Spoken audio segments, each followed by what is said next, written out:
Shalom sahabat, apa kabar semua? Semoga baik-baik saja dan tetap dalam perlindungan Tuhan. Bertemu lagi di channel Thomas Aditya Budi. Di video kali ini pembahasan kita akan berbeda dari video-video sebelumnya. Sekarang kita akan membahas tentang fungsi teknologi bagi teologi di saat pandemi.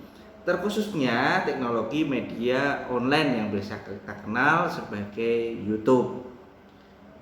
Tetapi sebelum kita memasuki pembahasan ini, jangan lupa untuk subscribe, like, komen, dan share agar channel ini semakin berkembang dan menjadi berkat bagi setiap orang. Nah, di saat pandemi virus COVID-19 ini, pemerintah Indonesia membuat beberapa peraturan yang membatasi penyebaran virus COVID-19. Di antaranya adalah membuat peraturan untuk tidak berkerumun. Dengan adanya peraturan ini berimbas pada terbatasnya hubungan sosial pada setiap masyarakat. Misalkan hal ini juga berimbas pada pendidikan, pekerjaan, dan beribadah. Nah, lain halnya dengan kita orang Kristen.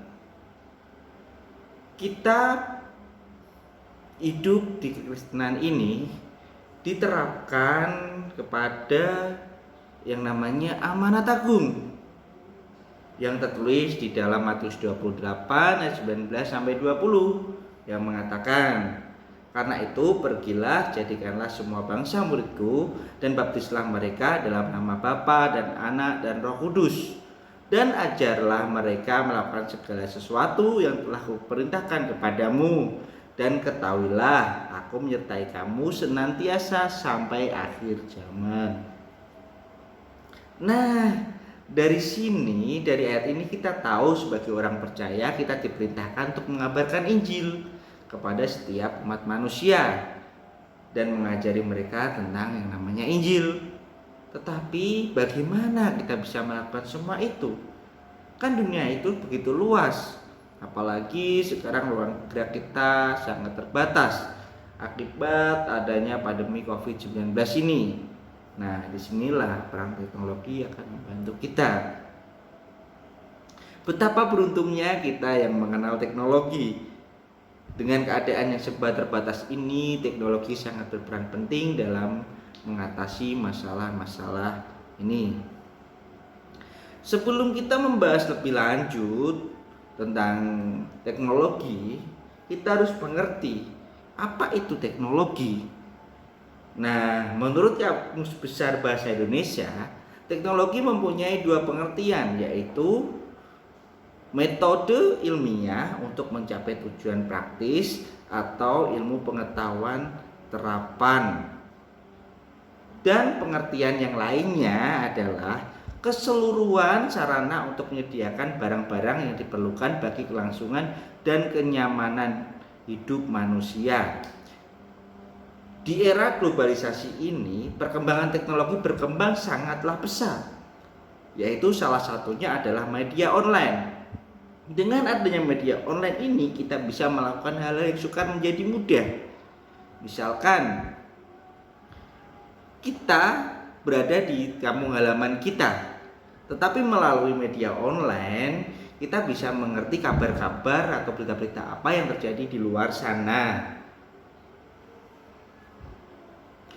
Dari hal ini saya teringat dengan yang namanya handphone Android yang mungkin kita semua sudah memilikinya. Handphone Android ini juga salah satu hasil dari teknologi. Dari handphone ini kita bisa mengakses apapun dengan menggunakan aplikasi-aplikasi yang terinstal di dalam handphone Android kita. Nah, dari pembahasan ini kita dapat mengerti betapa bergunanya teknologi bagi manusia, begitupun bagi teologi. Dengan adanya teknologi, teologi pun juga bisa berkembang. Nah, kita akan memasuki yang dari tema dari awal tadi, yaitu adalah YouTube. Sebelumnya kita harus mengerti apa sih itu YouTube. Menurut informasi yang saya dapat dari Wikipedia, YouTube adalah sebuah situs web berbagi video yang dibuat oleh 3 mantan karyawan PayPal pada Februari 2005. Situs web ini memungkinkan pengguna mengunggah ataupun menonton dan berbagi. Perusahaan ini berkantor pusat di San Bruno, California, dan memakai teknologi Adobe Flash Video dan HTML5 untuk menampilkan berbagai macam konten video buatan pengguna ataupun kreator, termasuk klip film, klip TV, dan video musik. Selain itu, konten amatir seperti blog video, video orisinal pendek, dan video pendidikan juga ada di dalam situs ini. Tentu kita sudah tidak asing lagi dengan yang namanya YouTube. Bahkan mungkin dari kita sendiri adalah seorang kreator YouTube. Kita lihat sekarang banyak kreator-kreator YouTube yang membuat berbagai video dan juga ke dalam YouTube. Nah, kreator-kreator YouTube ini biasanya mengumpulkan videonya berbentuk kumpulan-kumpulan video unik ataupun video-video tentang kesehariannya. Terlebih bisa juga tentang pengajaran teologi. Banyak teolog Indonesia ataupun apologet Kristen yang memberikan pengajarannya melalui YouTube. Bahkan para pemirsanya bukan hanya dari kalangan Kristen saja, melainkan dari berbagai agama. Jadi melalui media YouTube ini pemberitaan Injil bisa dilakukan dan dengan otomatis amanat agung pun berjalan. Nah, terus apa hubungannya dengan teologi dan pandemi? Di saat pandemi ini pemerintah menyarankan kita untuk ibadah gereja digantikan dengan secara online. Nah, disinilah banyak gereja-gereja yang memanfaatkan YouTube untuk menyiarkan ibadah online-nya. Contohnya seperti Gereja Suara Kebenaran Injili ataupun yang kita sebut dengan GSKI, melakukan ibadah online-nya melalui YouTube. Begitupun pengajarannya tentang teologinya. Sebelum pandemi pun gereja ini sudah memberitakan pengajaran teologinya melalui YouTube.